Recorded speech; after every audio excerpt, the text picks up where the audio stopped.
has GPS technology in their pocket.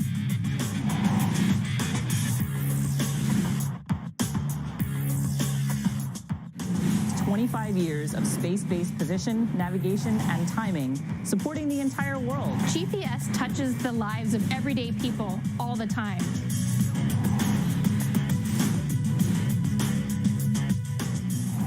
It's changed the way we work, it's changed the way we play, with over 4 billion users worldwide.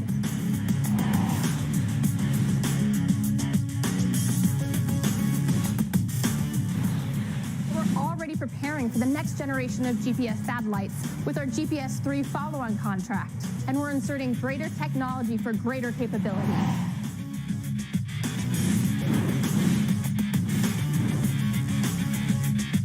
The brand new United States Space Force owns this premier asset and provides this position, navigation, and timing service to everyone.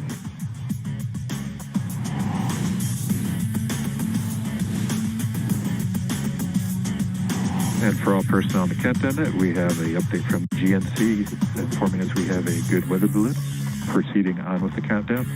T-minus 4 minutes, 20 seconds and counting.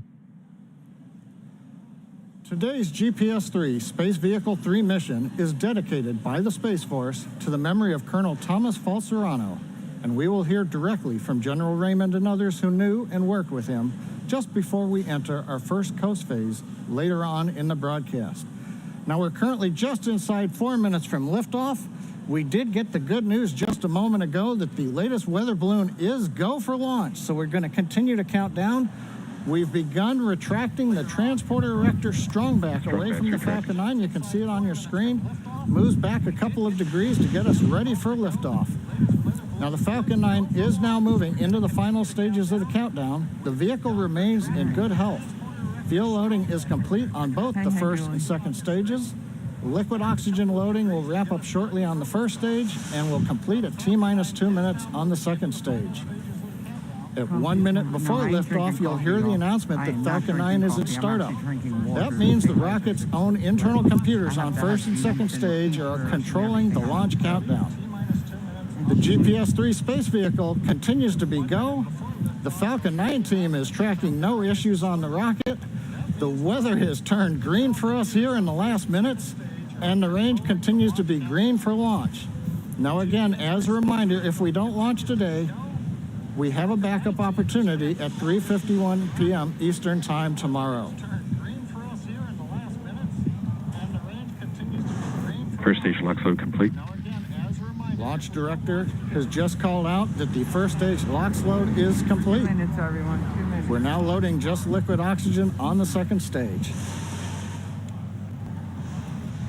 Approximately half a minute, LOX loading should complete on stage 2.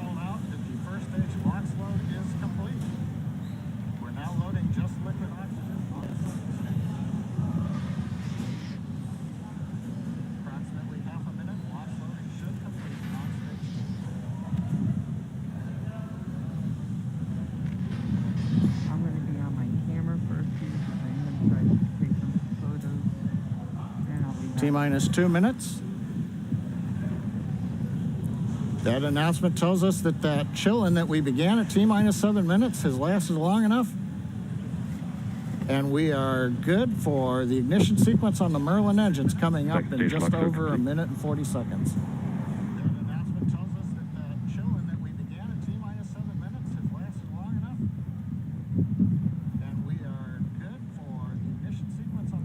Coming up in the background, you can see some white plumes coming off of the strongback.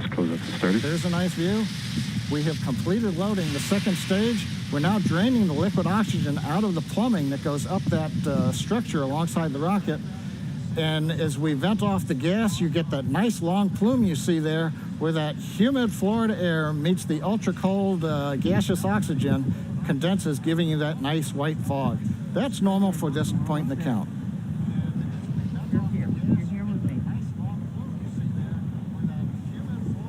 Falcon's in startup. FTS configured for flight. Launch director has announced we're inside of a minute. We are in startup on the flight computers. We are also beginning to pressurize stage 1 and stage 2 for launch. Mission directors, go for launch. We've heard the final call-outs. Mission director, launch director are go for launch. So at T-minus 30 seconds coming up, all systems are go for launch of Falcon 9 with GPS 3 Space Vehicle number 3. Heard the final call out. Mission director, launch director are go for launch. So at T-minus 30 seconds coming up, all systems are go for launch of Falcon 9 with GPS 3 seconds. T-minus 15 seconds. 10, 9, 8, 7, 6, 5, 4, 3, 2, 1, 0. Ignition.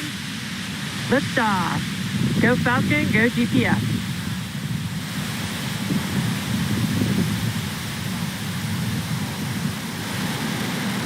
Vehicle is pushing down range. Heat chamber pressure.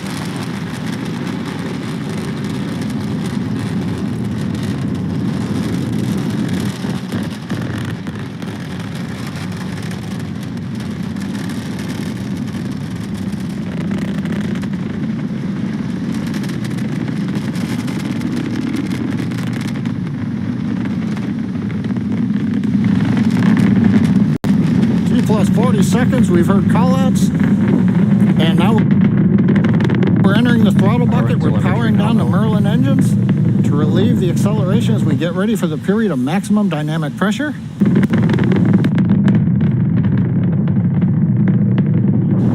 We're in the throttle bucket, now we're beginning to power back up. We hear the call out exiting throttle bucket, the 9 Merlin 1D engines going back to full power, and we are now supersonic.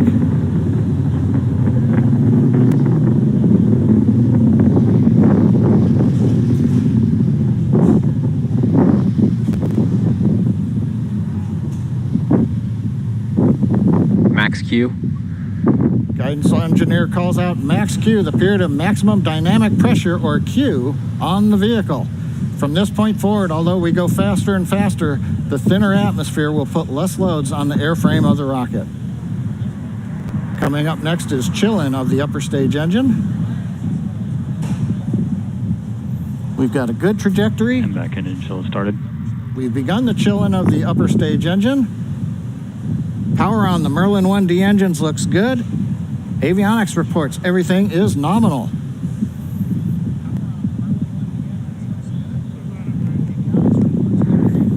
We're T plus 2 minutes into flight. Next major activity in half a minute, shutdown of the 9 Merlin engines, separate the first and second stage, and ignite the second stage engine to carry GPS and the second stage into the first of 2 orbits today. This one will be the initial parking orbit.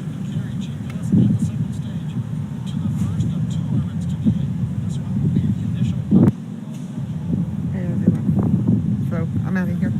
Got to break down. I'll see everyone. Falcon 9 preparing for MECO. Bye.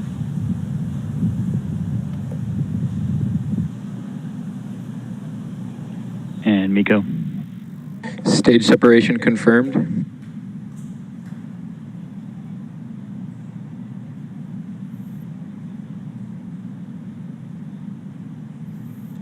And we've confirmed ignition of the second stage engine after a good stage 1, stage 2 SEP. You could see briefly the Falcon 9 first stage in the background. Both vehicles are following nominal trajectories. Call out that both vehicles are following the planned trajectory. First stage continuing to coast to apogee, where it'll then slowly turn around and descend back to the drone ship for landing in the Atlantic Ocean. The second stage engine beginning the long burn to get it into the parking orbit. Acquisition of signal, Maryland. Coming up, fairing deploy. Waiting to see the camera switch forward. Fairing separation confirmed. And we've got fairing separation. The 2 halves of the Falcon 9 fairing separating, the pneumatic system unlatching the locks that hold it together, and then the pneumatic pushers separating the 2 halves. As the fairing falls away from the vehicle, we can see on the left side of the screen the grid fins, the large titanium castings that are mounted to the first stage, have deployed. They'll be used later as we come back into the atmosphere for precision guidance of the first stage to land on the drone ship. On the right-hand side, we see the second stage engine continuing to burn. It's at full power. Everything's looking good with the trajectory. So at just past T plus 4 minutes into flight, everything is go on the flight of Falcon 9 with GPS-3 space vehicle number 3.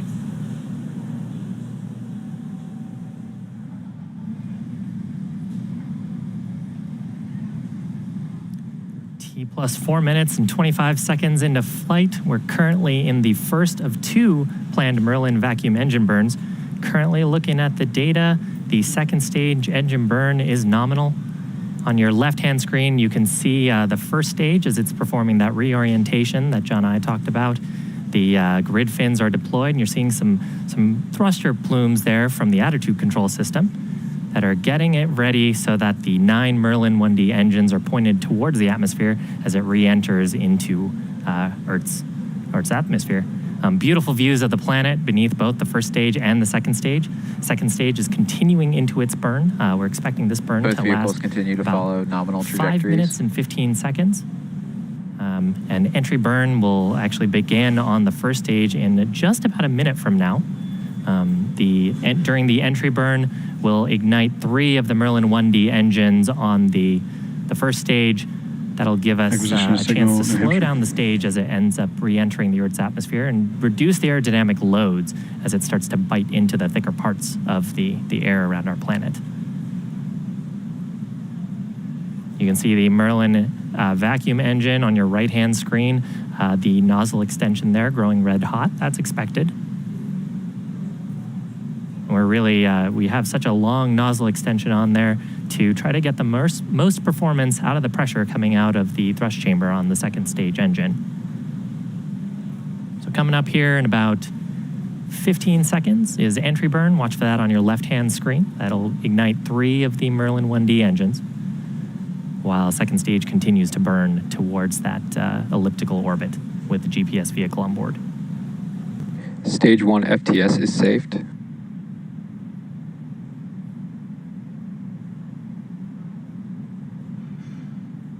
Stage 1 entry burn has started. There's successful ignition of the 3 Merlin 1D engines on the first stage. We're expecting this burn to last just about 30 seconds.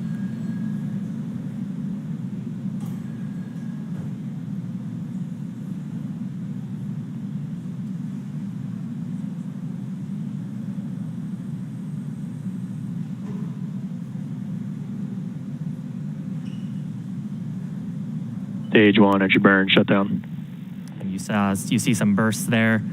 Successful shutdown of the engine and some attitude control bursts just to get that orientation right. Now, once we get into the thicker parts of the atmosphere where those grid fins have some aerodynamic control authority, they will do most of the guiding to take the first stage towards our drone ship named Just Read the Instructions, which is about 350 nautical miles off the east coast of Florida. Coming up at about 50 seconds from now, we'll have 2 events happening about the same time. The first stage will ignite its single center Merlin 1D engine for landing burn. About the same time, the second stage will perform secondary engine Stage cutoff. 2 has entered terminal guidance. Or SECO number 1. And while those 2 things occur, about 25 seconds later, the first stage will hopefully touch down on our drone ship in between there deploying its landing legs. So watch for that on your left-hand screen. Stage 2 FTS is saved.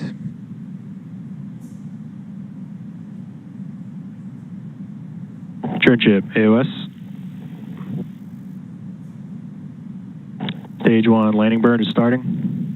Ignition of that center Merlin engine on the first stage. SECO 1. Successful confirmation of shutdown of the Merlin vacuum engine.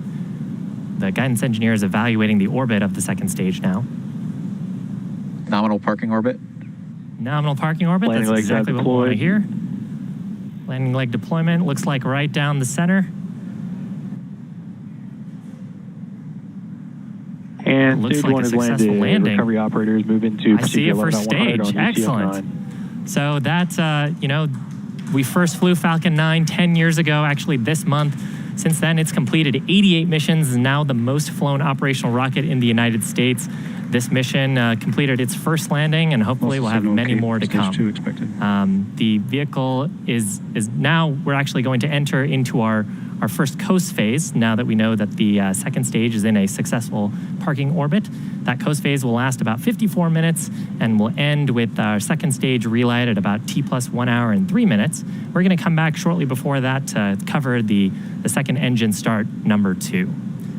Now, as we had mentioned earlier, today's mission is dedicated by the Space Force to the memory of Colonel Thomas Falzerano, commander of the 21st Space Wing at Peterson Air Force Base in Colorado. As a leader of the Air Force's 5th largest wing, he commanded a workforce of approximately 4,300 space professionals worldwide. We'll now hear from General Raymond and a number of Colonel Falzerano's colleagues in the Air Force and Space Force about the impact he had on all those he worked with.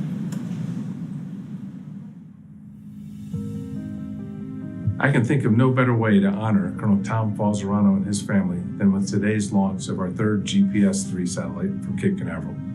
As a former commander of the 45th Operations Group, Tom not only understood the critical importance of our launch capabilities here on the Eastern Range, but he dedicated his entire military career to ensure our nation's space capabilities like GPS continue to fuel our modern way of life and our modern way of war.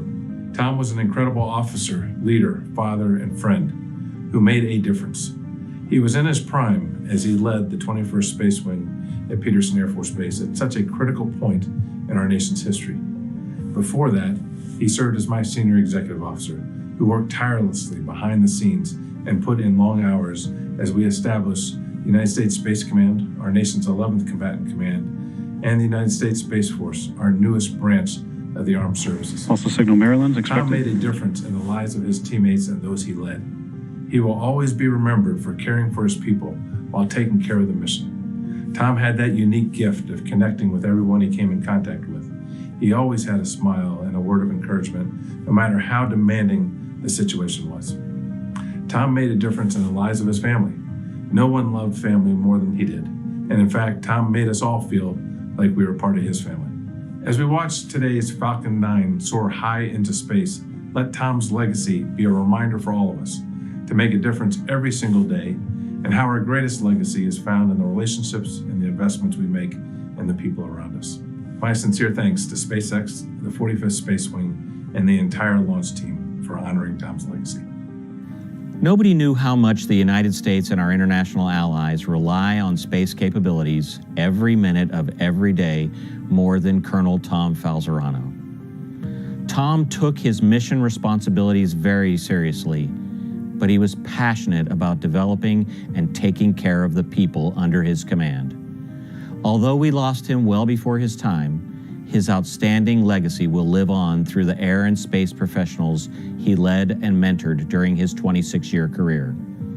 For Tom's family, and in honor of his memory, on behalf of the 6,000 professionals of the Space and Missile Systems Center, we will continue to protect and defend the global commons of space and continue to mentor our people, which he so clearly cherished. Today's launch is dedicated to a warrior, a husband, a father, a friend, an American hero, and a man whose example and leadership will continue to influence our Air and Space Force well into the future. We're dedicating today's launch to Colonel Thomas Falzerano, who was the commander of the U.S. Space Force's 21st Space Wing when he tragically passed away a few weeks ago. In a way, dedicating this GPS-3 launch to Tom is wholly appropriate, as this next-generation satellite provides navigational guidance to the nation and the world. So did Tom provide lasting guidance and inspiration to all those he led and served with. It has been our great privilege to have known and served with Tom Falzerano, and we are proud to dedicate this launch to him. Colonel Falzerano was a strong, steady leader who was an instant friend to everyone he met.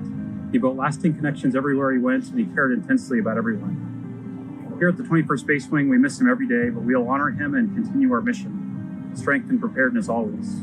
Colonel Falzerano led us by example to give of ourselves completely and compassionately. He taught us what it is to be built to last, to ensure what we build today will outlive us and last for those who come after us. As we reach again to the stars, let us strive even higher to be built to last. It's only fitting this launch today be dedicated to Colonel Tom Falzerano, a great American hero. On behalf of the 50th Space Wing and the men and women of Schriever Air Force Base, thank you for your service, thank you for your sacrifice, and And most importantly, thank you for your partnership over the course of the last year. Colonel Falzerano, teammate, leader, wingman, guide. Much like the GPS, you get people to where they ought to be. Proud to have served with you. Colonel Tom Falzerano was a true friend of the 30th Space Wing and a personal friend of mine. I've known Tom for over 20 years when he and I were captains together at the 564th Missile Squadron in Great Falls, Montana. Tom is the kind of person who would do whatever he could to help another airman. He looked out for the folks that he led, and he looked out for his peers. And it was my privilege for the time that we were serving as wing commanders together to serve next to him. Chief? Sir, I had the pleasure of working with Colonel Falzerano as a teammate in Air Force Space Command headquarters. Consummate professional, consummate leader. You're missed, sir. We're gonna miss you, Tom. It is so fitting that we as an Air and Space Force remember Colonel Tom Falzerano with his GPS launch. Tom spent a lot of time in Florida, and in particular, as the 45th Operations Group Commander, he sat on crew for many of our nation's most important launches. Tom was truly a people person who loved his airmen and enjoyed hearing their stories. He was caring and kind to everyone he met and always found time to brag about his family. To Stacy and the children, it is our honor to represent the 14,000 men and women of Team Buckley and honor Tom for his leadership and service to this nation. For many of us who personally knew him, we'll light a cigar in his honor after a successful launch. Here's a toast.